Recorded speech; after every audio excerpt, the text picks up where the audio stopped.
নমস্কার, সুরজিৎ মান্না ক্রিয়েশনস চ্যানেলের পক্ষ থেকে তোমাদের সবাইকে সুস্বাগতম। আশা করি তোমরা সকলে ভালো এবং সুস্থ আছো। আমি তোমাদের জন্য এই ভিডিওটিতে তুলে ধরছি 2026 সালের উচ্চ মাধ্যমিক পরীক্ষার্থীদের তথা ক্লাস 12-এর থার্ড সেমিস্টার পরীক্ষা 2025-এর জন্য জিওগ্রাফি তথা ভূগোল থেকে মানবীয় ভূগোলের মৌলিক বিষয়সমূহের 2 নম্বর ইউনিটে জনবসতি থেকে 16 নম্বর সেটে 110টি এমসিকিউ প্রশ্নের সম্পূর্ণ সমাধান করছি। তার আগে তোমাদের কাছে অনুরোধ, তোমরা ভিডিওটি না টেনে পুরোটা দেখো। ভিডিওটি কেমন লাগলো কমেন্ট করে জানিও, ভিডিওটিতে লাইক দাও এবং শেয়ার করো, এবং চ্যানেলে নতুন হলে চ্যানেলটিকে সাবস্ক্রাইব করে চ্যানেলের সঙ্গে যুক্ত হয়ে যাও, কারণ তোমরা আমার এই চ্যানেলের মাধ্যমে ক্লাস 12-এর থার্ড সেমিস্টার পরীক্ষা 2025-এর জন্য যে সমস্ত বিষয়ের সমাধান হবে সেগুলো হলো ভূগোল, ইতিহাস, বাংলা, জীবন বিজ্ঞান, রাষ্ট্রবিজ্ঞান, শিক্ষাবিজ্ঞান, দর্শন, পুষ্টিবিদ্যা, পরিবেশবিদ্যা। এই ভিডিওতে ভূগোল থেকে এক্সের প্রশ্নপত্রের সম্পূর্ণ সমাধান করছি, তোমরা পুরো ভিডিওটি লক্ষ্য করো। প্রথম প্রশ্ন, জনসংখ্যা ও এলাকার পারস্পরিক সম্পর্ক যে নামে পরিচিত? অপশান বিতে জনবসতির ধরন। পরের প্রশ্ন, অ্যাকুমেন শব্দের অর্থ হলো? অপশান বিতে বসবাসযোগ্য পৃথিবী। পরের প্রশ্ন, জনবসতিহীন এলাকাকে বলা হয়? অপশান বিতে নন অ্যাকুমেন। পরের প্রশ্ন, অ্যাকুমেন শব্দটি প্রথম ব্যবহার করেন? অপশান সিতে মার্ক জেফারসন। পরের প্রশ্ন, ফ্রান্স কী প্রকার অ্যাকুমেন? অপশান বিতে কেন্দ্রীয়। পরের প্রশ্ন, ভারত কী প্রকার অ্যাকুমেন? অপশান সিতে বিক্ষিপ্ত। পরের প্রশ্ন, পার্বত্য অঞ্চলে গড়ে ওঠে? অপশান বিতে বিক্ষিপ্ত বসতি। পরের প্রশ্ন, সমতল ভূপ্রকৃতি কী প্রকার জনবসতি গড়ে ওঠার জন্য আদর্শ? অপশান এতে গোষ্ঠীবদ্ধ। পরের প্রশ্ন, মরু অঞ্চলে চরম উষ্ণতার কারণে গড়ে উঠেছে? অপশান সিতে আর্দ্র বিন্দু বসতি। পরের প্রশ্ন, নদী তীরবর্তী অঞ্চলে গড়ে ওঠে? অপশান ডিতে রৈখিক বসতি। পরের প্রশ্ন, জনসংখ্যা ও কর্মধারার ভিত্তিতে বসতি কত প্রকারের? অপশান এতে 2 প্রকারের। পরের প্রশ্ন, গ্রামীণ শব্দটি কোন ল্যাটিন শব্দ থেকে এসেছে? অপশান বিতে রুরালিক থেকে। 2011 সালের আদমশুমারি অনুযায়ী ভারতে গ্রামীণ বসতি জনসংখ্যা অপশান ডিতে 5,000 জনের কম। পরের প্রশ্ন, ক্ষুদ্র ও বিচ্ছিন্ন গ্রামীণ জনবসতি কী নামে পরিচিত? অপশান সিতে হ্যামলেট নামে পরিচিত। পরের প্রশ্ন, কোন ধরনের বসতিতে চাষবাস, পশুপালন, কাঠ সংগ্রহ প্রভৃতি জীবিকা একত্রে লক্ষ্য করা যায়? অপশান এতে গ্রামীণ। পরের প্রশ্ন, ভারতে গ্রামীণ বসতির মোট পুরুষ কর্মীর কত শতাংশ প্রাথমিক কাজে নিযুক্ত? অপশান বিতে 75। পরের প্রশ্ন, ভারতের গ্রামীণ বসতি শাসনতান্ত্রিক দিক থেকে কিসের অন্তর্গত? অপশান এতে পঞ্চায়েত। পরের প্রশ্ন, ভারতের সর্বনিম্ন প্রশাসনিক ইউনিট কি? অপশান সিতে মৌজা বা গ্রাম। পরের প্রশ্ন, 2011 সালে আদমশুমারি অনুযায়ী ভারতে কত শতাংশ জনগণ গ্রামে বসবাস করে? অপশান বিতে 68.84%। পরের প্রশ্ন, ভারতীয় আদমশুমারি অনুযায়ী গ্রাম কত প্রকারের হয়? অপশান ডিতে 7 প্রকারের। পরের প্রশ্ন, 2011 সালে আদমশুমারি অনুযায়ী ভারতের খুব ছোট গ্রামের জনসংখ্যা হয়? অপশান সিতে 2000 জনের কম। পরের প্রশ্ন, ল্যাটিন শব্দ আরবানস শব্দের অর্থ হলো? অপশান ডিতে পৌর বসতি। পরের প্রশ্ন, নিম্নলিখিত কোন কার্য ধারাটি নগর বসতিতে অনুপস্থিত? অপশান এতে প্রাথমিক। পরের প্রশ্ন, 2011 সালের আদমশুমারি অনুযায়ী ভারতের পৌর বসতি জনসংখ্যা হবে? অপশান বিতে 5,000 জনের বেশি। পরের প্রশ্ন, 2011 সালের আদমশুমারি অনুযায়ী ভারতের পৌর বসতির জনঘনত্ব? অপশান সিতে প্রতি বর্গমিটারে 400 জনের বেশি। পরের প্রশ্ন, ভারতের পৌর বসতির মোট পুরুষ কর্মীর কত শতাংশ অকৃষিকাজে নিযুক্ত থাকে? অপশান সিতে 75%। পরের প্রশ্ন, সেন্সাস অনুযায়ী ভারতে কত শ্রেণীর পৌর বসতি বর্তমান? অপশান ডিতে 6 শ্রেণীর। পরের প্রশ্ন, 2011 সালের আদমশুমারি অনুযায়ী ভারতের মোট পৌর বসতির সংখ্যা? অপশান বিতে 7,935টি। পরের প্রশ্ন, 2011 সালের আদমশুমারি অনুযায়ী ভারতের বিধিবদ্ধ শহরের সংখ্যা? অপশান ডিতে 4,041টি। পরের প্রশ্ন, আদমশুমারি অনুসারে সেন্সাস শহরের জনসংখ্যা? অপশান বিতে 5,000 জনের বেশি। পরের প্রশ্ন, ভারতের একটি সেন্সাস শহর হলো? অপশান বিতে সিঙ্গুর। পরের প্রশ্ন, স্ট্যাটুটারি শহরের জনঘনত্ব প্রতি বর্গমিটারে 400 জনের কম। পরের প্রশ্ন, কোন শহরে মোট জনসংখ্যা 10 লক্ষের বেশি হলে তাকে বলে? অপশান সিতে মহানগর। পরের প্রশ্ন, ভারতের একটি মহানগর হলো? অপশান এতে কলকাতা। পরের প্রশ্ন, প্রথম শ্রেণীর শহর বা নগরের ন্যূনতম জনসংখ্যা হলো? অপশান বিতে 10 লক্ষ জনের বেশি। পরের প্রশ্ন, সর্বাধিক জনসংখ্যা বিশিষ্ট শহরকে বলা হয়? অপশান সিতে প্রাইমেট সিটি। পরের প্রশ্ন, ভারতের মেগাসিটির ন্যূনতম জনসংখ্যা কত? অপশান বিতে 1 কোটি বা তার বেশি। পরের প্রশ্ন, মহানগর শব্দটি কোন গ্রিক শব্দ থেকে এসেছে? অপশান সিতে মেট্রোপলিস। পরের প্রশ্ন, 2011 সালের জনগণনা অনুযায়ী ভারতের মহানগরের সংখ্যা? অপশান বিতে 53টি। পরের প্রশ্ন, প্রাইমেট সিটি শব্দটি প্রথম ব্যবহার করেন? অপশান এতে মার্ক জেফারসন। পরের প্রশ্ন মহানগরের বিস্ফারিত রূপ হল অপশান এতে মহানগরপুঞ্জ। পরের প্রশ্ন 2011 সালে জনগণনা অনুযায়ী ভারতের মেগা সিটির সংখ্যা অপশান সিতে 3টি। পরের প্রশ্ন একাধিক শহর পরস্পর মিলিত হয়ে যে বিস্তীর্ণ পৌরাঞ্চল গড়ে ওঠে তাকে বলা হয় অপশান এতে পৌরপুঞ্জ। পরের প্রশ্ন কনার বেসান শব্দটি প্রথম ব্যবহার করেন অপশান বিতে প্যাট্রিক গ্যাডেস।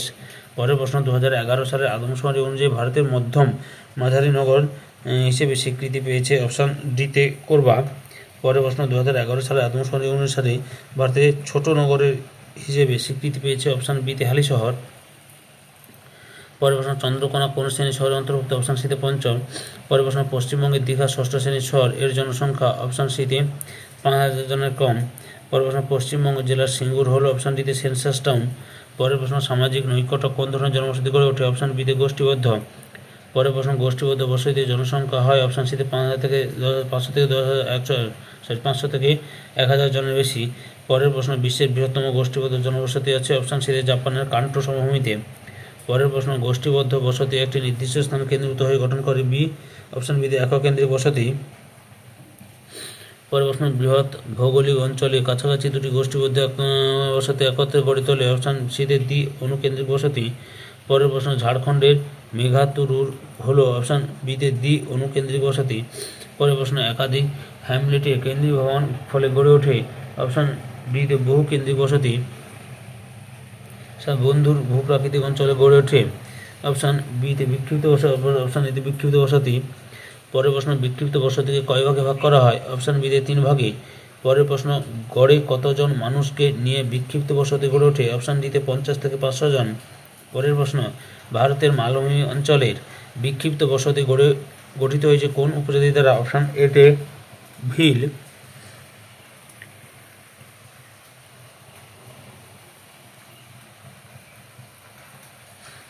বিক্ষিপ্ত বসতির জনগণ মূলত কোন শ্রেণীর কাজের দ্বারা জীবিকা নির্বাহ করে অপশান এতে প্রাথমিক। পরের প্রশ্ন প্রান্তিক অর্থনীতিযুক্ত অঞ্চলে যে জনবসতি গড়ে ওঠে তা হলো অপশান সিতে বিক্ষিপ্ত। পরের প্রশ্ন যে সূচকের দ্বারা জনবসতি কেন্দ্রীভবনের মাত্রা পরিমাপ করা হয় তা হলো অপশান এতে র্যামন্ড-নেস সূচক। পরের প্রশ্নের সঠিক উত্তরটি হল অপশান সির উত্তরটাই ঠিক। পরের প্রশ্ন র্যান্ডমনেস সূচকের মান সর্বদা অপশান সিতে 0 থেকে 2.15 এর মধ্যে হয়। পরের প্রশ্ন নিয়মিত জনবসতির র্যান্ডমনেস সূচক এর মান অপশান এতে 1। আদর্শ বিক্ষিপ্ত জনবসতির র্যান্ডম এর মান অপশান বিতে 2.15। পরের প্রশ্ন বসতির বিন্যাস সম্পর্কে প্রথম আলোকপাত করেন অপশান বিতে মেট জেন। পরের প্রশ্ন সমকোণাকৃতি কৃষি জমির চারপাশে গড়ে ওঠে অপশান এতে আয়তাকার বসতি। পরের প্রশ্ন ভারতের ছোটনাগপুর মালভূমির ডাল সালমাতে কী ধরনের বসতি গড়ে উঠেছে অপশান বিতে আয়তাকার। পরের প্রশ্ন ভারতের ছোটনাগপুরের প্রতাপপুর একটি অপশান ডিতে আয়তাকার বসতি। পরের প্রশ্ন একাধিক রাস্তার সংযোগস্থলে গড়ে ওঠে অপশান এতে বর্গাকার বসতি। পরের প্রশ্ন ঝাড়খণ্ডের দাইপাড় কী ধরনের বসতির উদাহরণ অপশান সিতে বর্গাকার। পরের প্রশ্ন সমকোণে বিন্যস্ত রাস্তাকে কেন্দ্র করে গড়ে ওঠে অপশান বিতে দাবার ছক আকৃতি বসতি। পরের প্রশ্ন বিহারের সারিয়া হলো অপশান ডিতে দাবার ছক আকৃতি। পরের প্রশ্ন কোনো উচ্চভূমি বা টিলার চারিদিকে গড়ে ওঠে অপশান বিতে বৃত্তাকার বসতি। পরের প্রশ্ন আফ্রিকার জুলু উপজাতিদের বসতি কী নামে পরিচিত অপশান সিতে ক্রাল। পরের প্রশ্ন একাধিক রাস্তা চারিদিক থেকে এসে কেন্দ্রীয় বিন্দুতে মিলিত হয়ে গঠন করে অপশান ডিতে বৃত্তাকার বসতি। পরের প্রশ্ন একটি কেন্দ্র থেকে বিভিন্ন দিকে বহির্ভূত বসতির বিন্যাসকে বলা হয় অপশান বিতে নক্ষত্রাকার বসতি।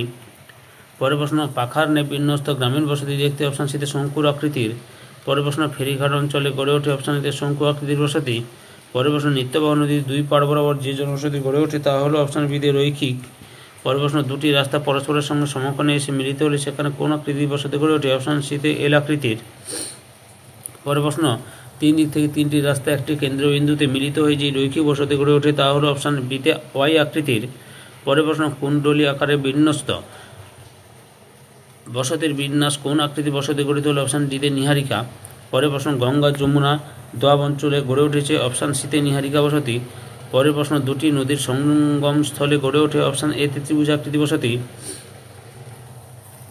আবদ্ধ নদীমাকের পার্শ্ববর্তী স্থানে গড়ে ওঠে অপশান বিতে অশ্বক্ষুরাকৃতির বসতি। পরের প্রশ্ন অশ্বক্ষুরাকৃতির বসতি জনগণের প্রধান জীবিকা হলো অপশান সিতে কৃষিকাজ। পরের প্রশ্ন একটি প্রধান রাস্তার সঙ্গে একাধিক ছোট রাস্তা মিলিত হলে সেখানে গড়ে ওঠে অপশান বিতে হেরিং বোন আকৃতির বসতি। পরের প্রশ্ন হেরিং বোন বসতিতে প্রধান রাস্তার সঙ্গে একাধিক ছোট রাস্তা এসে মিলিত হয় অপশান এতে সূক্ষ্ম কোণ বরাবর। পরের প্রশ্ন নিচের কোনটি আকৃতিহীন বিক্ষিপ্ত জনবসতির উদাহরণ? অপশান সিতে হ্যামলেট। পরের প্রশ্ন, জনসংখ্যার কেন্দ্রীয় ভবনের ভিত্তিতে গ্রামীণ বসতি কত প্রকার? অপশান বিতে 2 প্রকার। পরের প্রশ্ন, নিম্নলিখিত কোনটি গ্রামীণ গোষ্ঠীবদ্ধ জনবসতি গড়ে ওঠার মুখ্য প্রাকৃতিক কারণ? অপশান এতে পানীয় জলের পর্যাপ্ত যোগান। পরের প্রশ্ন, আর্দ্র বিন্দু জনবসতি দেখা যায়? অপশান এতে নিরক্ষীয় আর্দ্র অঞ্চলে। পরের প্রশ্ন, জলবিন্দু বসতি নিম্নলিখিত কোনটির সঙ্গে সম্পর্কিত? অপশান বিতে গোষ্ঠীবদ্ধ জনবসতি। পরের প্রশ্ন, নিম্নলিখিত কোন অঞ্চলে ধর্মীয় ভিত্তিতে গোষ্ঠীবদ্ধ গ্রামীণ বসতি গড়ে উঠেছে? অপশান সিতে তামিলনাড়ুর তিরুপতি। পরের প্রশ্ন, মরুদ্যানে প্লায়াকে ঘিরে যে বসতি বিস্তার লাভ করে তা হল? অপশান বিতে জলবিন্দু বসতি। পরের প্রশ্ন, নদী অববাহিকার প্লাবনভূমিতে কোন ধরনের বসতি বিস্তার লাভ করে? অপশান ডিতে শুষ্ক বিন্দু বসতি। পরের প্রশ্ন, নিম্নের কোন নদী অববাহিকা শুষ্ক বিন্দু বসতি গড়ে ওঠে? অপশান সিতে কেলেঘাই। পরের প্রশ্ন, পোল্ডার ভূমি অঞ্চলে কোন ধরনের বসতি গড়ে উঠতে দেখা যায়? অপশান ডিতে বিক্ষিপ্ত। পরের প্রশ্ন, আরবান ফিল্ড বলতে বোঝায়? অপশান সিতে পৌর বসতির কাজকর্ম দ্বারা প্রভাবিত এলাকা। পরের প্রশ্ন, কোন সমাজবিজ্ঞানী বয়সের ভিত্তিতে পৌর বসতি বিভাগ করেন? অপশান এতে লুইস মামফোর্ড। পরের প্রশ্ন, শহর বা নগর গঠনের আদি পর্বকে বলা হয়? অপশান বিতে ইওপোলিস। পরের প্রশ্ন, পোলিস এর অর্থ হল? অপশান এতে নগর। পরের প্রশ্ন, নিম্নলিখিত কোনটি নগর বা পোলিসের একটি উদাহরণ? অপশান সিতে এথেন্স।